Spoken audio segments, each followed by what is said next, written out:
జై కేసీఆర్, జై కేసీఆర్, జై తెలంగాణ, జై తెలంగాణ, జై తెలంగాణ. జై తెలంగాణ. కేసీఆర్ గారి నాయకత్వం వర్ధిల్లాలి. కేసీఆర్ గారి నాయకత్వం వర్ధిల్లాలి. కేటీఆర్ గారి నాయకత్వం వర్ధిల్లాలి. కేటీఆర్ గారి నాయకత్వం వర్ధిల్లాలి. హరీష్ రావు గారి నాయకత్వం వర్ధిల్లాలి. హరీష్ రావు గారి నాయకత్వం వర్ధిల్లాలి. ముత్తిరెడ్డి గారి నాయకత్వం వర్ధిల్లాలి. ముత్తిరెడ్డి గారి నాయకత్వం. వర్ధిల్లాలి. జై తెలంగాణ, జై తెలంగాణ. జై జై తెలంగాణ. జై తెలంగాణ. పార్టీ సీనియర్ నాయకులు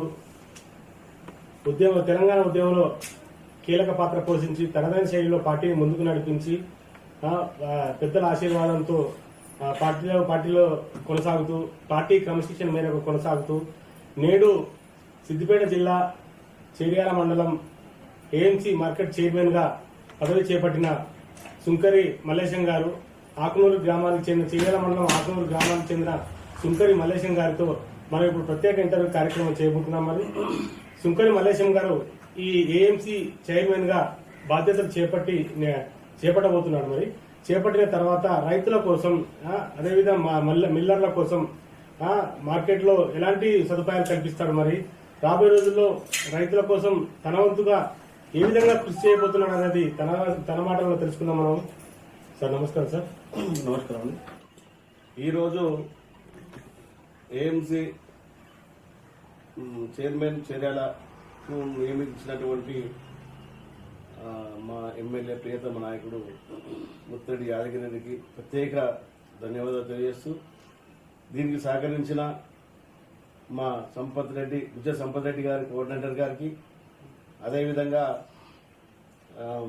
బందిపేట కృష్ణారెడ్డి గారికి మరియు ఇంకా ఇక్కడ సీనియర్ నాయకులందరికీ ధన్యవాదాలు తెలియజేస్తూ ముఖ్యంగా మన ప్రాంతం యొక్క మంత్రి గారైనటువంటి హరీష్ రావు గారికి, అదేవిధంగా మా మార్కెటింగ్ శాఖ మంత్రి వర్యులు నిరంజన్ రెడ్డి గారికి మరియు ముఖ్యమంత్రి గారికి అందరికీ కూడా నేను మీకు పార్టీ క్రమశిక్షణ ఉండి ఖచ్చితంగా ప్రభుత్వ ఆదేశాలను పనిచేస్తానని మీ అందరికీ నా హృదయపూర్వక ధన్యవాదాలు తెలియజేస్తున్నాను. మీరు ఏఎంసీ మార్కెట్ చైర్మన్ గా పదవి చేపట్టడం జరిగింది. మరి రాబోయే రోజుల్లో రాబోయే సంవత్సరం కాలంలో మార్కెట్ తీరుదనులు ఏ విధంగా ఉండబోతున్నాయి, వాటి రూపురేఖలు మార్చబోతున్నారా, రైతులకు ఆధునిక మౌలిక సదుపాయాలను కల్పించబోతున్నారా, మరి సిబ్బంది కానీ ఇతర వారికి కానీ అందరికీ అందుబాటులో ఉండి సహాయ సహకారం ఏ విధంగా అందించబోతున్నారు? ఏదైనా గత ప్రభుత్వానికి ఉన్నటువంటి పరిస్థితులు ఖచ్చితంగా ఆధునిక పరిజ్ఞానం వచ్చింది. తర్వాత ఇప్పుడు గతంలో ఉన్న కాంటల కన్నా కాంట కూడా ఎలక్ట్రానిక్ విధానం వచ్చింది. ఎందుకంటే ఎలక్ట్రానిక్ కాంట ద్వారా ఈ హెచ్చు తగ్గులు పరిమాణం తగ్గుతుంది, చాలా వరకు తగ్గుతుంది. రైతు నష్టపోవడానికి వీలుండదు. ఎట్టి పరిస్థితుల్లో ఆ పరిజ్ఞానం ఇంకా కూడా రానున్న రోజుల్లో మొత్తం ఎలక్ట్రానిక్ సిస్టమ్స్ తీసుకొచ్చి పూర్తి స్థాయిలో, అంటే కొన్ని దగ్గర ఉన్నాయి కొన్ని దగ్గర లేవు, అయినా కానీ పూర్తి స్థాయిలో ఆ విధమైనటువంటి కొనుగోలు సెంటర్లను ఏర్పాటు చేసి వాటిని ఆధునీకరించి ఇప్పుడు ఇంకా రాబోయేటువంటి పరిస్థితుల్లో కొత్త టెక్నాలజీ ఏదొస్తే అది వాడుకుంటూ, అంటే ఇప్పుడు మొత్తం ప్రపంచవ్యాప్తంగా పెద్ద ఇండస్ట్రీ ఏమైందంటే వ్యవసాయం అయింది. మనం కూడా అన్ని పనిముట్లు కూడా ఇంపోర్ట్ చేసుకుని ఇక్కడ మనం కూడా ఆధునీకరించాల్సినటువంటి అవసరాలు చాలా ఉన్నాయి. ఆ పరిస్థితులు కూడా ప్రభుత్వం ఏర్పాటు చేసిన తప్పనిసరిగా ఇప్పుడు పార్టీ ఏ విధమైనటువంటి అవకాశం నాకు కల్పించిందో అదే ఈ రోజు వరకు నేనైతే పార్టీకి ఎట్లయితే భద్రగా క్రమశిక్షణతో పనిచేస్తున్నానో, పార్టీ అధిష్టానం మేరకు మన ప్రియతమ నాయకుడు ఎమ్మెల్యే ముత్తిరెడ్డి ఆదేశాల మేరకు, అదేవిధంగా పార్టీ యొక్క క్రమశిక్షణ ఎటువంటి పరిస్థితులను కూడా పార్టీకి భద్రుడై పార్టీ యొక్క క్రమశిక్షణతో మెదులుకుంటూ వారి యొక్క అడుగుజాడలో వారి యొక్క స్ఫూర్తితోని వారి యొక్క దిక్సూచిగా నేను మలుచుకొని ఇదే పద్ధతిలో ఖచ్చితంగా ప్రయాణిస్తాం. అదేవిధంగా పేరు తెచ్చుకుంటాం. ఈరోజు నేను ఇప్పటికి కూడా అంటా, ఎందుకంటే నాకు ఎప్పటికీ సార్లు చూస్తే ఎప్పుడు నీళ్లు అని చెప్తాను. ఎందుకంటే ప్రతి అవసరానికి నీటి అవసరం తప్పనిసరి ఈ రోజు ప్రతి ఒక్క మనిషికి తెలిసిపోయింది. ఇలా సాగునీటి కానీ త్రాగునీటి కానీ ఎప్పుడు కూడా సార్ దృష్టిలో నీరు అనేది ముఖ్యంగా తీసుకుంటాడు. ఎందుకంటే దాన్ని బట్టి నేను కూడా సార్ను ముద్దుగా ఒక రకంగా అయిపోతే నాకు ఇష్టమైన పేరుగా నీళ్లారెడ్డి అని కూడా నేను ఎన్నోసార్లు సంబోధించినటువంటి రోజులు ఉన్నాయి. ఆయన చాలా దానికి చాలా ఆ పేరు నాకు ఎందుకు పెట్టినావు అనేటువంటి పరిస్థితి అంటే మీరు ఎప్పుడు కూడా నీళ్ళతో చేసి అంటే ఆయన కూడా సంతోషంగా ఫీల్ అయినటువంటి రోజు. ఎందుకంటే ఆ పరిస్థితులు తను చేసిన కష్టానికి ఒక గుర్తింపు ఇచ్చినట్టు అయింది కాబట్టి తను సంతోషంగా ఫీల్ అవుతాడు నేను పెట్టినటువంటి నీళ్ళరెడ్డి పేరు. ఇప్పుడు ఈ తెలంగాణ ఉద్యమ పార్టీలో మీరు ఎప్పుడు చేరడం జరిగింది? ఏమైనా పోలీస్ కేసులు మీ మీద పెట్టడం జరిగిందా? అదేవిధంగా మీరు మర్చిపోయిన ఘటనలు ఏమైనా జరిగినాయా తెలంగాణ రాష్ట్ర ఉద్యమంలో? మరి అధిష్టానానికి మీరు ఏ విధంగా ఎంత సన్నిహితంగా ఉండేవారు? వారు మిమ్మల్ని ఏ విధంగా గుర్తించారు? మీరు ఈ స్టేజ్ లో మీరు ఉండడానికి గల కారణం ఏంటి? మీ వెనక బ్యాక్గ్రౌండ్ ఎవరున్నారు అనేది మేము అడుగుతున్నాం. ముఖ్యంగా బ్యాక్గ్రౌండ్ అనేది ఏముండదు. బ్యాక్గ్రౌండ్ అనేది పార్టీ నిర్మాణమే, పార్టీ క్రమశిక్షణ. ఎక్కడ పనిచేసినా పార్టీ క్రమశిక్షణతో పనిచేస్తే ఎక్కడ ఏ నాయకుని కింద పనిచేసినా ఆ గుర్తింపు వస్తుంది తప్పనిసరి. ముఖ్యంగా 2001లో కేసీఆర్ పార్టీ స్థాపించిన సందర్భంలో నేను హైదరాబాద్కు చదువుల గురించి పోయి అక్కడే స్థిరపడినటువంటి ప్రాంతం కుత్బుల్లాపూర్ నియోజకవర్గంలోని రంగారెడ్డి నగర్ పంచశీల కాలనీలో నేను నివాసం ఉండేది. అదే ప్రాంతం నుంచి ఉద్యమ పార్టీలో చేరడం జరిగింది. ఉద్యమం కొనసాగింపుతూ అనేక రకాల ఒడిదొడుకులకు ఎదుర్కొన్నాము. ఉద్యమంలో చాలా కష్టాలు పడ్డాం. మేము ఉద్యమం స్టార్ట్ చేసిన నాడు కేవలం కుత్బుల్లాపూర్లో ఒక 12 మంది కార్యకర్తలు తప్ప ఎవరు లేకుండా ఉండేది. 12 మంది కార్యకర్తలు ఉన్నప్పుడు మాకు ఒక నాయకుడు హెచ్ఏఎల్ ఎంప్లాయీ రాములు యాదవ్ అధ్యక్షతన పనిచేసాం. రాములు యాదవ్తో పాటు మేము అందరం కలిసి పనిచేసిన సందర్భంలో మేము జెండా కొనుక్కోవడానికి డబ్బులు, జెండా పట్టడానికి పరిస్థితుల్లో ఒక ఎల్లతబద్దలు తీసుకొని, చెప్పుల మూలలు తీసుకొని, ఆ ఎల్లతబద్ద తీసుకొని దానికి మేము ఒక నైలాన్ చీర, అంటే ఆ గులాబీ కలర్ ఉన్న నైలాన్ చీర కొనుక్కొని అవి కట్ చేసుకొని మేము తెలంగాణ టీఆర్ఎస్ జడ్బీ అని బులింకుతో రాసుకొని మేము జెండా పట్టుకున్నటువంటి సందర్భం. ఆ రోజు నుంచి ఈ రోజు మొక్కబోడి ధైర్యంతో ఖచ్చితంగా ఎన్ని ఒడిదొడుకులు, అక్కడ ఉన్నటువంటి సమస్యలు, అప్పుడు బలవంతులు, ఒకప్పుడు టీడీపీ ప్రభుత్వంలో ఉన్నటువంటి పరిస్థితి, టీడీపీ వాళ్ళతో ఎన్నో కేసులు, ఎన్నో చీవాట్లు, ఎంతో పోతుండే హేళన చూడడం. దాని తర్వాత రాజశేఖర రెడ్డి వచ్చిండు. రాజశేఖర రెడ్డి ప్రభుత్వంలో బలమైనటువంటి కాంగ్రెస్ పార్టీ ఎన్నో కేసులు పెట్టడం జరిగింది, ఎన్నో రకాల మాకు హింసలు చేయడం జరిగింది. మేము చాలా బాధలు పడ్డాం, చాలా కేసులు ఎదుర్కొన్నాం. నేను జెడ్ కేటగిరీలో ఏదైతే మన ఎన్టీఆర్ నగర్ అని మామూలుగా ఎన్టీఆర్ విగ్రహం దగ్గర సౌభాగ్య నగర్ లో చంద్రబాబు నాయుడు వచ్చి ఆయన దండ అయిపోతాడు, జెడ్ కేటగిరీలో పోయి ఆయన అడ్డుకుంటే నన్ను అక్కడి నుంచి తీసుకొట్టి ఎన్నో రకాల హింసలు చేయడం జరిగింది. 3 రోజులు నన్ను దొరకనేయలేదు. మా కార్యకర్తలకు కూడా దొరకలేదు. ఎక్కడ నాకే తెలియదు, వాళ్ళకు తెలియదు. అటువంటి పరిస్థితుల్లో పద్మారావు గారు, మాకు అక్కడ ఉన్నటువంటి పరిస్థితుల్లో మన షమీపూర్ రాజు వీళ్ళందరూ వచ్చి మళ్ళీ మా ఆచూకీ తెలుపుకుని వచ్చి మాకు బెయిల్ ఇచ్చి తీసుకుపోవడం జరిగింది. అదొకటే కాదు, నేను కూడా అప్పుడు మా సినిమాలు మొత్తం సినిమా ప్రాంతం వాళ్ళందరూ కూడా సమైక్యందరూ అంటే వీళ్ళ సినిమాలే నడవలేదు. దాని మొట్టమొదటి సినిమా మోహన్ బాబు గారి కొడుకుది సినిమా మంచు మండల సినిమాను అడ్డుకున్నది మొట్టమొదటి వ్యక్తి నేను. A1 దాంట్లో ఈ రోజు వరకు మాకు కేసులు జరిగినాయి. నేను అలా A1 గా ఉన్నా. ఇప్పుడున్నటువంటి ఎమ్మెల్సీ గారు కూడా ఆ కేసులో ఉన్నాడు, షమీపూర్ రాజు. ఇప్పుడున్నటువంటి నిర్మల్ ఒక జీవన్ రెడ్డి కూడా ఎమ్మెల్యే గారు కూడా ఆయన కూడా ఉన్నాడు. వీళ్ళందరూ కూడా ఆర్మూర్ ఎమ్మెల్యే జీవన్ రెడ్డి గారు ఉన్నారు. ఇప్పుడున్నటువంటి ఎంతో మంది ముఖ్యమైన నాయకులు కూడా అప్పుడు ఉన్నటువంటి సందర్భం. మేము ఒకరోజు కేసీఆర్ బంద్ పిలుపునిస్తే దాని గురించి తయారవడానికి మేము తయారవుతుంటేనే 2 రోజులు ప్రివెంటివ్ అరెస్ట్ జరిగేది. 2 days 1 day రేపు ఇస్తాడంటే ఎల్లుండి ఇచ్చింది అనుకోండి, ఈ రోజు నుంచి మమ్మల్ని అరెస్ట్ చేసింది, పోలీస్ స్టేషన్ పెట్టింది. చాలా కష్టాలు పడ్డాం. ఆ కష్టానికి ప్రతిఫలమే ఈ రోజు ముత్తిరెడ్డి గారు కూడా హైదరాబాద్ కేంద్రంగా ఉద్యమం చేసిండు. కేసీఆర్ తో సన్నిహితంగా ఉండి పార్టీలో పూర్తిగా ఆయన తెలియదంటూ ఏమీ లేదు.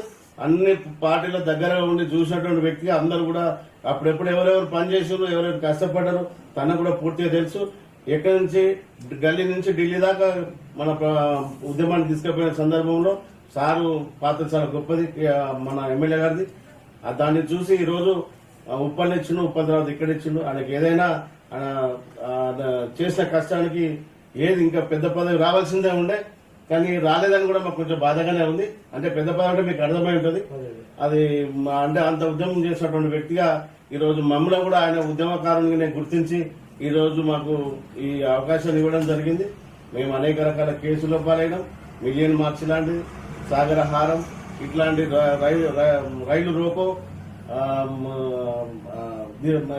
రహదారుల దిగ్బంధం, ఇట్లాంటి ఎన్ని ప్రతి దాంట్లో యాక్టివ్ గా పాల్గొన్న ఒక ఉద్యమకారునిగా నాకు ఈరోజు గర్వంగా ఉంది. ఎప్పుడైనా నిజాయితీతో పనిచేస్తే ఖచ్చితంగా పదవులు వాటంతలు అవే వస్తాయని నాకు చాలా గర్వంగా ఉంది. ఈ సందర్భంగా తెలియజేస్తున్నాను. ఈ విధంగా ఉంది. వర్షాలు సమృద్ధిగా కురుస్తున్నాయి. అంటే వర్షాలు రాబోయే వర్షాకాలం కాబట్టి అది కురవచ్చు, కురవకపోవచ్చు, అది దేవుడే. మరి ఇప్పటి వరకు చెరువులలో నీరు సమృద్ధిగా ఉందా? గోదావరి జిల్లాలకు మీ ఎమ్మెల్యే గారు కానీ మంత్రి గారు కానీ సమృద్ధిగా వాటర్ అందించడం జరిగిందా? మరి ఎలా ఉంది పరిస్థితి? రైతులు సమృద్ధిగా పంటలు వేసుకుంటున్నారా? రైతుల పరిస్థితి ఏ విధంగా ఉంది? అయితే గతంలో ఇప్పుడు కూడా వర్షాలు అప్పుడు ఉన్నటువంటి పరిస్థితి గత 15 సంవత్సరాల క్రితం ఇప్పుడు వర్షాకాలం అంటే ఎప్పుడు వర్షాలు ఉండేది. నేను ఆకునూరు వాగు చిన్నప్పుడు నేను చూస్తే మా వాగు ఎప్పుడు 360 రోజులు ఎప్పుడు పాడుతూనే ఉండేది. అప్పుడున్న పరిస్థితులు ఇప్పుడున్న పరిస్థితులు చాలా వేరుగా ఉన్నాయి. అంటే వర్షాలు చాలా తక్కువ అయిపోయింది. వర్షాధార పంటలు మాత్రమే పడడానికి అవకాశం ఉంది. దానివల్ల ఏంటంటే అది అతి ఎత్తైనటువంటి ప్రదేశం మనం. ఈ చేర్యాల పాత చేర్యాల కాన్స్టిట్యున్సీ కానీ ఇప్పుడున్న జనగాం ప్రాంతం కానీ జనగాం కాన్స్టిట్యున్సీ కానీ జనగాము ఇట్లా ఆలేరు ఇదంతా భువనగిరి ఇదంతా దక్కన్ పీఠభూమి లాంటి ఎత్తైనటువంటి ప్రదేశం. ఎందుకంటే మీకు తెలుసు కొండపోచమ్మ సాగర్ కూడా అతి ఎత్తైనటువంటి ప్రదేశంలో కట్టినటువంటి పరిస్థితి. అంటే ఇది కూడా మన భూభాగంలోకి వస్తుంది. మల్లన్న సాగర్ కూడా మన భూభాగంలోకి వస్తుంది. అంటే ఇక్కడ వర్షాలు చాలా తక్కువ. ఈ వర్షాలు తక్కువ ఇటువంటి ప్రాంతాన్ని మనము సస్యశ్యామలం చేయాలి అనే ఒక సంకల్పంతో తెలంగాణ రాష్ట్రంలో అతి ఎత్తైన ప్రాంతానికి నీరు తీసుకొచ్చిన అపార భగీరథుడు కేసీఆర్. ఎందుకంటే ఎవరి వల్ల కాదది, ఎవరు ఊహకు అందనటువంటి ఒక నిపుణులకు సైతం అంటే ఇంజనీర్లకు సైతం ఊహకు అందనటువంటి పరిస్థితిని ఈరోజు ఎంత ఎత్తుకు తీసుకుపోయిందంటే ప్రజల్ని మనకు ఫస్ట్ గుండె మీద చేసుకొని అమ్మా మనం ఈ పరిస్థితిలో ఉన్నామా అనేటువంటి రైతుకు ధైర్యం తెచ్చేటువంటి విధంగా ఈ రోజు మన ప్రాంతానికి నీళ్లు రావడం జరుగుతుంది. ఒకటి ఏంటంటే కొండపోచమ్మ సాగర్, మల్లన్న సాగర్ ఇది పూర్తి స్థాయిలో మనకు అందుబాటులోకి వచ్చినాక మన ప్రాంతము సస్యశ్యామలంగా 100% సస్యశ్యామలం అవుతుందని నేను విశ్వసిస్తున్నా. అదొక్కటే కాదు, దీనికి గతంలో ఎప్పుడంటే ఎమ్మెల్యే గారు మనకు మొట్టమొదట గెలిచినప్పుడు 2014లో గెలిచినప్పుడు, అంతకుముందు తన ఉద్యమ కాలంలో కూడా ఇక్కడ తిరిగినప్పుడు ఇక్కడ ప్రాంతం యొక్క బాధని విని చాలా ఇబ్బంది పడ్డటువంటి పరిస్థితులు. ఇక్కడ తాగడానికి నీళ్లు కూడా దొరికే పరిస్థితి లేని ఊర్లలో పోతే నాయకులు పోతే బిందెలతో తగినటువంటి రోజులు. అప్పుడున్నటువంటి పరిస్థితులలో బిందెలు పట్టుకొని ఒక చేత బిందె పట్టుకొని ఒక చేత చీపురు పట్టుకొని కూడా నాయకులను తరిమి ఊళ్ళకి. అటువంటి పరిస్థితుల నుంచి ఈ రోజు బయటపడ్డాం. ఎక్కడ బయటపడ్డాం అంటే ఏ ఒక్క ఇంట్లో ఒక ఆడమనిషి పోయి బయట పోయి నీళ్ళ బిందె తీసుకొని రావట్లేదు. ఇప్పుడు ఉన్నటువంటి పరిస్థితులు మిషన్ భగీరథ ద్వారా సస్యశ్యామలం చేయడం జరిగింది. మిషన్ భగీరథ, మిషన్ కాకతీయ ద్వారా చెర్లు తవ్వడం జరిగింది. చెర్లలకు నీళ్లు ఇవ్వడం జరుగుతుంది. కాలువల ద్వారా గతంలో కాలువలు పేరుకే గతంలో ఉన్నటువంటి దేవాదుల ప్రాజెక్టుని నిర్మించి ఎక్కడో ఇక్కడ అతిపెద్ద మన ప్రాంతంలో అతి ఎత్తైనటువంటి ప్రదేశం ఉన్నటువంటి తపస్పల్లిలో ఏదైతే 1.5 క్యూసెక్ల నీరు రావాల్సినటువంటి పరిస్థితి ఉంది. అది ఏమైంది 0.3కి మార్చింది. ఎందుకు మార్చిందంటే భూముల వారి యొక్క భూస్వాముల యొక్క ఒత్తిళ్ల వల్ల, వారి యొక్క కార్యకర్తల ఒత్తిడి వల్ల వాళ్ళ భూములు పోకుండా వాళ్ళని రక్షించడానికి ఒక భాగం అయితే, రెండవది ఏంటంటే అన్ని నీళ్లు అటైపోతే గోదావరి నీళ్లు మాకు అంత ఇయ్యమేము, మాకే కావాలి, అంతకన్నా పెద్ద ప్రాజెక్టులు కడితే ఇబ్బంది అవుతుందని చెప్పేసి ఆంధ్ర వాళ్ళ ఒత్తిడికి లోనైతే అటువంటి లోనే అప్పుడు చేసినటువంటి డిజైనింగ్. ఇప్పుడు అది ఏంది దాని పరిస్థితి? ఈ రోజు మన కాళేశ్వరం నీళ్లు మల్లన్న సాగర్ నుంచి మళ్లీ కూడా తపస్పల్లికి వస్తేనే తపస్పల్లి నీళ్ల నుంచి మనం తీసుకునే పరిస్థితికి వచ్చింది. అంటే తపస్పల్లి ప్రాజెక్ట్ కట్టడం వరకే వాళ్ళకి సరిపోయింది, కానీ దాని ద్వారా మనకు ఇంతవరకు నిరుపయోగం ఉంది 10 సంవత్సరాల నుంచి. ఈ రోజు ఉపయోగంలో తీసుకొచ్చినాం. ఖచ్చితంగా చేర్యాల ప్రాంతము ఒక చేర్యాల కాదు, కుమరవెల్లి, చేర్యాల, దూల్మిట్ట, బచ్చనపేట, నార్మేట, తరిగొప్పుల మరియు అదే విధంగా ఇక్కడ ఉన్న మన పక్కనే ఉన్నటువంటి ఆలేరు, మన పక్కనే ఉన్నటువంటి ఏది జనగామ, లింగాల కన్పూర్, రఘునాథపల్లి దాకా కూడా మనం నీళ్లు పోతున్నాయి, పాలపూర్తి దాకా కూడా మనం నీళ్లు పోతున్నాయి ఇక్కడి నుంచి, ఈ ప్రాంతం నుంచి. కానీ ఈ ప్రాంతానికి వన్య తెచ్చినటువంటి కేసీఆర్ బిడ్డ ఈ ప్రాంతంలో పుట్టడమే మన గొప్పతనం. మన ప్రాంతం వాడు కష్టంలో పుట్టి పెరిగినోడికే కష్టం తెలుస్తుంది. మన దగ్గర నీళ్లు లేవు అనేటువంటి ఆలోచనతో ఈ ప్రాంతాన్ని సస్యశ్యామలం చేసిండు. ఖచ్చితంగా కేసీఆర్ తెలంగాణ ప్రజలు ఇంతవరకు ఆయన చిరస్మరణీయుడు. అంటే రానున్న 200-300 సంవత్సరాలు కూడా కేసీఆర్ను తలుచుకునేటువంటి పరిస్థితులు ఉంటాయి. అటువంటి సంక్షేమ పథకాలు చేసేటువంటి పరిస్థితి. దాన్ని దేవుడు వరం ఇస్తే పూజారి కూడా మనకు దేవుడు వరం ఇవ్వడానికి పూజారి కడవాలి. అంటే మన పూజారి 100% వచ్చినటువంటి 2వ దఫా గెలిచినప్పటి నుంచి కూడా ఖచ్చితంగా ఆయన ఎప్పుడో ఏడ తిరుగుతాడంటే కాలువల పొంట, చెర్ల పొంట, కాలువలు, వాగుల పొంటే తిరుగుతాడు మా ఎమ్మెల్యే. ఎందుకంటే ఆయనకు స్వయాన రైతు కాబట్టి రైతు కష్టాలు తెలుసు. ఆయనకు వ్యవసాయం చేయడం కూడా అంత షోకుగా ఉంటుంది. రైతులకు ఎక్కడైనా ఎండిపోతే ఆడ బండి ఆపి ఎందుకు ఎండుతుంది, ఏమైంది పరిస్థితి తెలుసుకోబోతుంది. అటువంటి పరిస్థితి ఇప్పుడున్నటువంటి పరిస్థితిలో ఖచ్చితంగా ఎమ్మెల్యే గారు కూడా అన్ని కాలువలను ఇంకా కొంచెం అక్కడక్కడ ఉన్నాయి, ఆ కాలువలను పునరుద్ధరణ చేయాలి. కొన్ని సమస్య వల్ల కొన్ని కేసు వేయడం జరిగింది. కొన్ని ప్రాంతాలు కొద్ది ప్రాంతాలు ఇప్పుడు నేను ఉన్నటువంటి గ్రామానికి కూడా కాలువలు పూర్తి స్థాయిలో కాలేదు.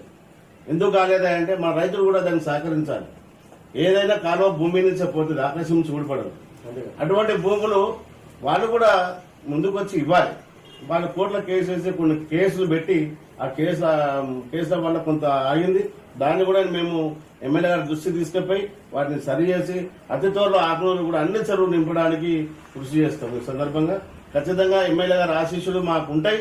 ఎమ్మెల్యే గారు పూర్తి స్థాయిలో రైతుల పక్షపాతే, రైతు మనసు తెలిసినోడే, మనసు గల మనిషి కాబట్టి ఖచ్చితంగా అతి త్వరలో ఆకునూరే కాకుండా ఇతర ప్రాంతాలకు ఏదైతే రాలేదో నీళ్లు వాటి అన్నిటి కూడా సర్టిఫై చేసి అందరికీ నీళ్లు పంపించే విధంగా మేము ఎమ్మెల్యే ద్వారా ప్రయత్నం చేస్తాం. తప్పనిసరిగా ఇచ్చే విధంగా మేము పనిచేస్తాం.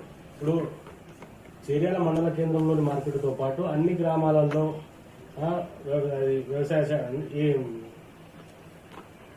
పిఎస్సిఎస్ తరఫున కానీ తదితర మార్కెట్ ఏర్పాటు చేయడం జరిగింది. మరి వరిధాన్యం కొనుగోలు కేంద్రాలు. మరి వర్షాలు వస్తే వరిధాన్యం మొత్తం తడిసిపోతుంటది, వరదలో కొట్టుకుపోతుంటది వర్షానికి. దానికి టార్పాలను ఏర్పాటు చేయబోతున్నారా, ఏర్పాటు చేసిరా? గతంలో ఎలా ఉంది పరిస్థితి? మరి రైతులలో వర్షం తట్టుకోవాలంటే ఏ విధంగా మీరు ఆదుకోబోతున్నారు? రైతుల సమస్య తెలుసుకోవడానికి ఈ మధ్య కాలంలో గత 4 సంవత్సరాల నుంచి సుమారు 3 సంవత్సరాలు అవుతుంది రైతు సమన్వయ కమిటీలు ఏర్పాటు చేయడం జరిగింది. ఎందుకంటే రైతు సమన్వయ కమిటీలకు ఉన్నటువంటి ఆలోచన ఏంటంటే ఆ ఊరు వాడు మేము సభ్యులుగా ఉంటారు, ఆ ఊరు వాళ్ళు కోఆర్డినేటర్ ఉంటారు. ఆ ఊరు యొక్క సమస్యలు, ఆ యొక్క మార్కెట్ విధానం కానీ, అక్కడ ఉన్నటువంటి పరిస్థితులు కానీ మాకు చేరవేయడానికి కానీ, పైవారి ఎమ్మెల్యే కానీ లేకపోతే ప్రభుత్వాలకు చేరవేయడానికి వాళ్ళు దోహదపడతారు. అయితే ఎప్పుడు కూడా ఎవరో వచ్చి ఏమో చేస్తారని కాదు. మీరు చెప్పినట్టుగా మార్కెట్ ఏదైతే ఉంటుందో, మార్కెట్ ఏదైతే ఐకేపీ మార్కెట్ పెడితే ఐకేపీ వాళ్ళు ఎవరైతే మెయింటైన్ చేస్తారో ఆ మార్కెట్ ని వాళ్ళు మాత్రమే దాన్ని చదువు చేసుకోవాల్సిన బాధ్యత ఉంది. వారు ఎందుకంటే కొనుగోలుదారులు వారే కాబట్టి దానికి అక్కడ మార్కెట్కి అనుకూలంగా ఉన్నటువంటి పరిస్థితులను వారే సరి చేసుకోవాల్సిన అవసరం ఉంటుంది. అది ఆల్రెడీ మనకు ప్రభుత్వం నుంచి ఉత్తర్వులు ఉన్నాయి, ఆ విధంగా నడుస్తా ఉంది. కాబట్టి ఇంకా కూడా మీరు అన్నట్టుగా వర్షాలు వచ్చి ధాన్యం కొట్టుకపోతున్నటువంటి పరిస్థితి ఏంటంటే అటువంటి పరిస్థితులు మామూలుగా మన ప్రాంతంలో ఎందుకంటే అంతగా రావు. ఒకవేళ ఏదైనా చిన్న చితక ఏదైనా జరిగితే కూడా సంబంధిత అధికారులు ఎంఆర్ఓ గారు వాళ్ళని సర్టిఫై చేస్తారు. నష్టాలు ఏమున్నా కానీ వాళ్ళు ఉంటారు, సంబంధిత తహసీల్దార్ వచ్చి వాటి నష్ట కష్టాలు చూస్తారు. కాబట్టి దాని పరిణామాలు ఏమిటో కేంద్ర ప్రభుత్వం సమర్పిస్తే అప్పుడు ఉన్నటువంటి పరిస్థితుల ప్రకారం రైతులకు ఏదైనా సాయం చేయగలం. బట్ అటువంటి పరిస్థితులు రావద్దని కోరుకుంటారు. ఎవరైతే ఈ మధ్య దళాలు ఉన్నారో, మధ్య దళాలలో రైతన్నలను తాళని, మట్టి పిల్లలని, అసలు పనికి రాదు ధాన్యం అని చెప్పేసి నానా రకాలుగా వేధిస్తుంటారు రైతులను. మరి రైతులు ఏం చేస్తారు పాపం, వాళ్ళు పండించిన పంట వచ్చిన కాడికి అని చెప్పేసి అదే ఆదేశంతో అమ్మేసుకుని పోతుంటారు. మరి వాటిపై మీరు ఏ విధంగా దృష్టి సారిస్తారు? దళారుల పట్ల మీరు ఏదైనా కఠినంగా ఎదుర్కొబోతున్నారు? అయితే వాస్తవానికి దళారీ వ్యవస్థ లేదని నేను చెప్పుకోవడం. అయితే అందులో కూడా దళారీ వ్యవస్థ కనుక ఉన్నట్టయితే ఎప్పుడో కూడా రైతు చాలా ఈ రోజున ఉన్నటువంటి రైతులు కూడా పూర్తి స్థాయిలో ఎడ్యుకేట్ కాబడ్డారు. ఎందుకంటే వారికి పూర్తి పరిజ్ఞానం వచ్చింది. ఏ మార్కెట్లో అమ్ముకుంటే ఎంత లాస్ అవుతుంది. ఇప్పుడు ఇక్కడనే కూడా కాంట టు కాంట కూడా ఏమాత్రం తేడా కనబడ్డా అది గుర్తిస్తున్నారు రైతులు. వాళ్ళే స్వయంగా నిర్ణయం తీసుకునేటువంటి పరిస్థితికి ఈ రోజు రైతులు ఎదిగింది. ఒకటేంటంటే ఎప్పుడో రైతు మీరు అన్నట్టుగా తడిస్తే రైతు ధాన్యం తగ్గింది. ఎందుకంటే ఇప్పుడున్న పరిస్థితుల్లో ఇది వానాకాలం వచ్చింది కాబట్టి ఈ వానలు పడడం వల్ల అది ఏదైనా కానీ ప్రకృతి వైపరీత్యాల వల్ల జరిగేటువంటి పరిస్థితికి ఖచ్చితంగా రైతే బలవుతాడు. కాబట్టి అది కూడా ఆరబోసుకోవడానికి వీలైనంత సమయం దొరుకుతుంది. ఆరబోయడానికి కూడా వీలైనటువంటి ఊరికి మార్కెట్లు పెట్టడం జరుగుతుంది. వీరందరూ ఇవి చేసుకొని 80% తడి అయినా కానీ దాన్ని ఆరబెట్టైనా కానీ అదే రేటు కొనాలి తప్ప తక్కువ రేటు ఇచ్చి తడిసిన ధాన్యానికి తక్కువ రేటు, మంచి ధాన్యానికి ఎండిన ధాన్యానికి వేరే రేటు అనేది ఇక్కడ లేదు. అది లేదు ఈ ప్రభుత్వంలో. తడిసినటువంటి ధాన్యము ఆరబోసి మళ్ళీ అమ్ముకునేటువంటి టైం ఇవ్వడం జరుగుతుంది. ఆ టైం కూడా కొనుగోలు చేయడం జరుగుతుంది. కానీ రేట్లో తేడా లేదు. అదే రేటు కొంటాం కాబట్టి ఏ దళారీ వ్యవస్థను నమ్మవద్దు. దళారు వాళ్ళకి పోకూడదు. పోయి నష్టపోతున్న రైతుని ఈ సందర్భంగా విజ్ఞప్తి చేస్తున్నారు. గతంలో పనిచేసిన చైర్మన్ అయితే ఎవరైతే ఉన్నారో ప్రతి ఊర్లో చెక్ పోస్ట్ పెట్టడం జరిగింది. అంటే ధాన్యం అసలు ఎక్కడికి వెళ్తుంది, ఏం జరుగుతుందని తెలుసుకోవడానికి. మరి ఇప్పుడు ఆ చెక్ పోస్ట్ మనుగడలో ఉన్నాయా లేవా? మరి వాటిపై మీరు దృష్టి ఏ విధంగా సారించబోతున్నారు? ఈ దళారీ వ్యవస్థను ఏ విధంగా అరికట్టబోతున్నారు? అయితే వాస్తవాన్ని చెప్పాలంటే గత ప్రభుత్వాల్లో దళారీ వ్యవస్థ ప్రజ్వరిల్లింది. అది అందరికీ తెలిసినదే. మీరు అడిగినటువంటి క్వశ్చన్ కూడా నేను ఏకీభవిస్తున్నా. ఎందుకంటే ప్రస్తుతం ఉన్నటువంటి పరిస్థితుల్లో కొనుగోలు విధానం వేరు. గతంలో ఎప్పుడు దళారీ వ్యవస్థలే నడిచింది. దళారీలే కొన్నారు. అసలు ఎవరు అంటే ఈ పక్కింటోడికి ఆ పక్కింటోడికి తెలియని పరిస్థితులు రేట్లు. ఒకటి 100 రూపాయలు తక్కువ, 200 ఎక్కువ. అది తడి ఉన్నదని లేకపోతే ఇది ఉన్నదని. అంటే అప్పుడు ఇప్పుడున్న పరిస్థితుల్లో ఈ పనిముట్లు లేవు. ఇప్పుడు ఇక్కడ ఉన్నటువంటి పరిస్థితిలో ప్యాడీని క్లీనింగ్ చేసుకోవడానికి కూడా దాని ప్యాడీ పర్సంటేజ్లు తీసుకోవడం, పర్సంటేజ్ అవన్నీ వెట్ పర్సంటేజ్ ఇవన్నీ తీసుకుంటూ ఇవన్నీ లేకుండేది గతంలో. ఏ తెలంగాణ ప్రభుత్వం అయితే ఏర్పడ్డాక రైతులకు ఇమ్మీడియట్లీ అక్కడ మద్దతు ధర ఎంత అనేది కూడా వాళ్ళకు తెలుస్తున్న పరిస్థితులు. ఎందుకంటే ఆ ధర కాకుండా అప్పుడు దళారీ వ్యవస్థ ఉన్నప్పుడు ఈ ధరలు తెలిసేది కాదు. ఎంత కమ్ముకు వచ్చినామా అంటే నేను 2000 అంటే ఒకటి 500 అంటే ఒకటి 1100 అంత వ్యత్యాసం ఉండేది. అటువంటి పరిస్థితి లేదు. 10 రూపాయలు కూడా ఎక్కువ తక్కువ లేకుండా ఈ రోజు ఈ తెలంగాణ ప్రభుత్వం ఏర్పడిన గురించి ఖచ్చితంగా రైతుకు మద్దతు ధర ఇవ్వడం జరుగుతుంది. అదే విధంగా ఈ యొక్క పనిముట్లు కూడా ఇవ్వడం జరిగింది. అందులో ఇంకోటి మీరు ఏమన్నా చెక్ పోస్ట్ విధానం చెప్పారు. చెక్ పోస్ట్ల విధానం అప్పుడు ఎందుకు పెట్టినంటే అప్పుడు దళారీ వ్యవస్థ ఎక్కువ ఉండేది. ఇప్పుడు ఆకునూరు రైతులు ఉన్నారు. ముఖ్యంగా చెప్తున్న ఆకునూరు వాస్తవ్యుని కాబట్టి, ఆకునూరు నివాసిని కాబట్టి ఆకునూరు విషయంలో ఆకునూరులో గతంలో మార్కెట్ లేకుండే. ఇప్పుడు ఆకునూరులో 2 మార్కెట్లు ఏర్పడ్డాయి. ఒకటి ఐకేపీ అయితే రెండోది పిఎస్సిఎస్. 2 మార్కెట్లు ఏర్పడ్డాయి. 2 మార్కెట్లలో కూడా ధర ఒకే విధానం ఉంటుంది. తీసుకునే విధానం ఒకటే ఉంటుంది. కాంటా విధానం ఒకటే ఉంటుంది. ఏది కూడా ఈ విధానంలో అధిగమించి దళారీ కొనలేకపోతుంది. అప్పుడు మనం చెక్ పోస్ట్ అంటే ఇప్పుడు తెలంగాణ ప్రభుత్వం ఏర్పడినప్పటి నుంచి ఇప్పుడు మొదటి మార్కెట్ కాబట్టి ఇప్పుడున్నటువంటి పద్ధతిలో ఇప్పుడు అవసరమా? ఎందుకంటే ఒక ఊరు రైతు ఇంకో ఊరు పోయి అమ్ముకోవడానికి ఇష్టపడతలేడు. అయినప్పుడు నాకు తెలిసి నాకున్నటువంటి పరిజ్ఞానం మేరకు ఈ చెక్ పోస్ట్ పెట్టే అవసరం ఉండదు అని నేను భావిస్తున్నాను. ఈ చేర్యాల పాత నియోజకవర్గంలో ఇప్పటి వరకు రైతులు ఎంతవరకు వరి పంటను సాగు చేసుకోవడం జరిగింది? మరి ఆ సాగు చేసిన పంటను ప్రభుత్వం కొనే దశలో ఉన్నారా? రైతులకు నేరుగా బిల్లులు అంటే రూపాయలు చెల్లించే ఆలోచన ఉందా? మరి రైతులకు ఇబ్బంది కలగకుండా చర్యలు తీసుకుంటున్నారా? ఏ విధంగా ఉంది పరిస్థితి, రైతుల పరిస్థితి? అయితే కొనుగోలు కేంద్రాలు 2 విధాలుగా ఉంటాయి. ఒకటి పిఎస్సిహెచ్ వారి ద్వారా వాటికి స్వయం ప్రతిపత్తి ఉంటుంది. వాటి ద్వారా కొనుగోలు కేంద్రాలు కొనుగోలు చేయడం జరుగుతుంది. ఐకేపీ ద్వారా కొన్ని కొనుగోలు కేంద్రాలు జరుగుతుంది. అదేవిధంగా ఏఎంసీ అనేది సూపర్వైజింగ్ చేస్తారు. రెండింటిని కూడా సమన్వయం చేసుకుంటూ పూర్తి స్థాయిలో కొనుగోలు 100% ప్రభుత్వమే ఉంటుంది. ఖచ్చితంగా చెప్పడానికి ఏం సంశయం లేదు, 100% ఉంటుంది. కోణం ఒక్కటే కాదు, వీటికి సరిపడు అంటే ఇప్పటి వరకు మీరు అన్నట్టుగా ధాన్యం ఎంతవరకు సేకరించారంటే సుమారు 10% కూడా ఇంతవరకు సేకరించలేదు. ఇది కావాల్సిందంత ముందే ఉంది. ఈ ముందు రానున్న కాలంలో వర్షాలు కూడా కొన్ని చెడు వాడాలు అన్నట్టుగా వర్షాలు కూడా పడే అవకాశం ఉంటుంది. నష్టపోకుండా చూడాలి భగవంతుని ప్రార్థిస్తున్నాం. ఆ కులని మల్లన్న ఈరోజే మల్లన్న సన్నిధిలో ప్రయోజనం రైతులందరూ సుభిక్షంగా ఉండాలి, మా కేసీఆర్ గారు మా కేటీఆర్ గారు సుభిక్షంగా ఉండాలని కూడా కోరుకున్నాం.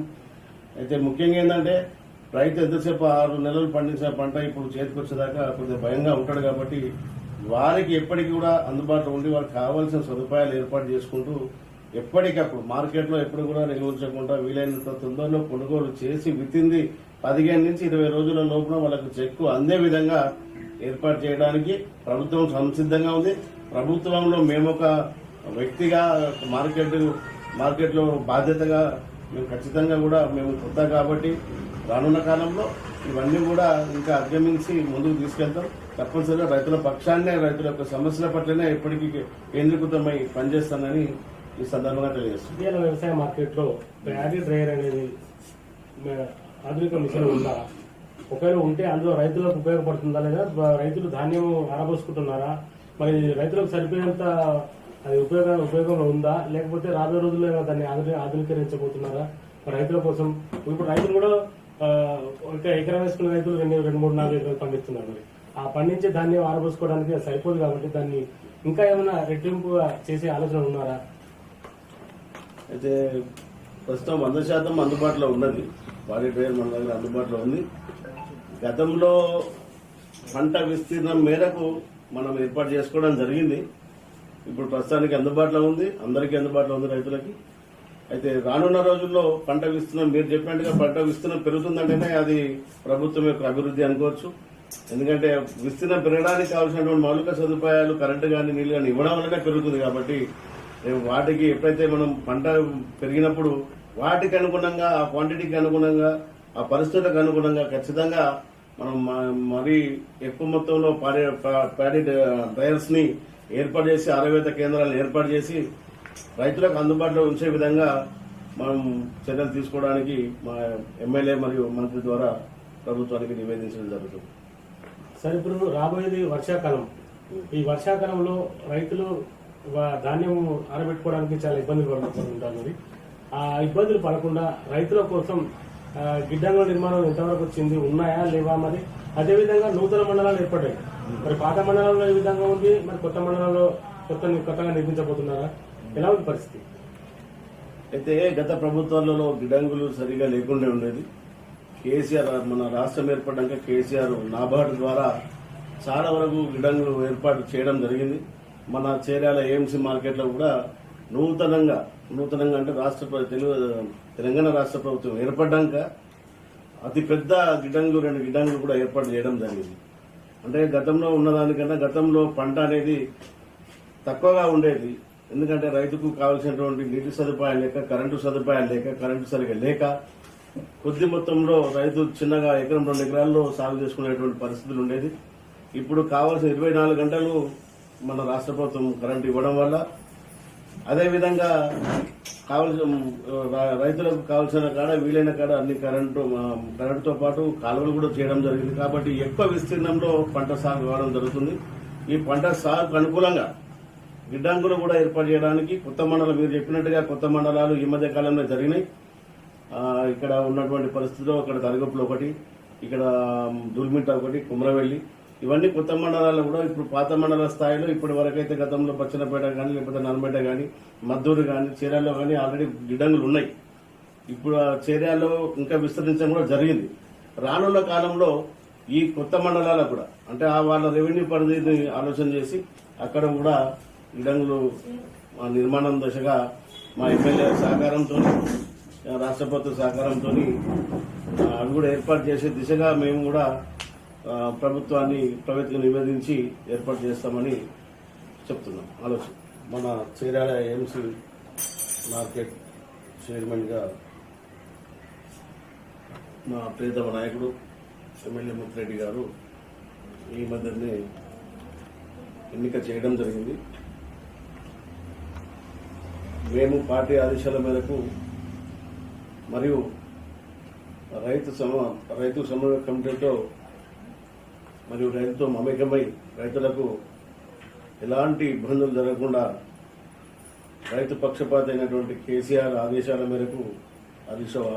మేరకు అదేవిధంగా ఎమ్మెల్యే ముత్తిరెడ్డి ఆదేశాల మేరకు ఖచ్చితంగా ప్రభుత్వ నియమ నిబంధనలకు అనుకూలంగా ప్రజలను ఇబ్బందికి గురి చేయకుండా వారి యొక్క అవసరాలు ఏ విధంగా ఉంటాయి, ఏ ప్రాంతంలో ఏ విధంగా అవసరాలు రైతులకు ఉంటాయి, రైతుకు అనేక రకాల అవసరాలు ఉంటాయి. అందులో ఏవైనా ముఖ్యమైనవి ఎక్కడ ఏది అవసరమైన చోట అవసరమైనటువంటి విధంగా స్పందించి అధిష్టానానికి ప్రభుత్వాన్ని కోరుకుంటూ వారి యొక్క అవసరాలు తీర్చే దిశగా ప్రయాణిస్తామని తెలియజేస్తున్నాం. ఇది సిద్దిపేట జిల్లా చేర్యాల వ్యవసాయ మార్కెట్ చైర్మన్ సుంకరి మల్లేశం గారితో ప్రత్యేక ఇంటర్వ్యూ కార్యక్రమం. రాబోయే రోజుల్లో రైతులు మోసపోకుండా తగు చర్యలు తీసుకుంటాం. అదేవిధంగా రాబోయే వానాకాలంలో రైతులకు ఎలాంటి కష్టాలు రాకుండా, అదేవిధంగా ధాన్యం కొనుగోలులో దళారులు ఎలాంటి ఇబ్బంది పెట్టకుండా తగు చర్యలు కూడా తీసుకుంటామని చెప్తున్నారు. మరి ఎమ్మెల్యే గారి సహకారంతో మార్కెట్ యార్డు రూపురేఖలే మార్చేస్తాను. వారి సహకారంతో రాబోయే రోజుల్లో రైతులకు అనుగుణంగా పనిచేస్తాను, పార్టీ అధిష్టానం మేరకు పనిచేస్తానని చెప్తున్నాను. మరి రాబోయే రోజుల్లో ఈ చైర్మన్ సుంకరి మల్లేశం గారు ఏ విధంగా పాలకవర్గంతో కలిసి రైతుల సమస్యను పరిష్కరిస్తారన్నది వేచి చూద్దాం. కెమెరా పర్సన్ క్రాంతితో Srinivas, JNTV Jangaon.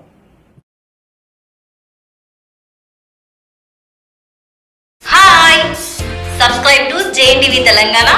Don't forget to like the video and to get the notification of a video, hit the bell icon.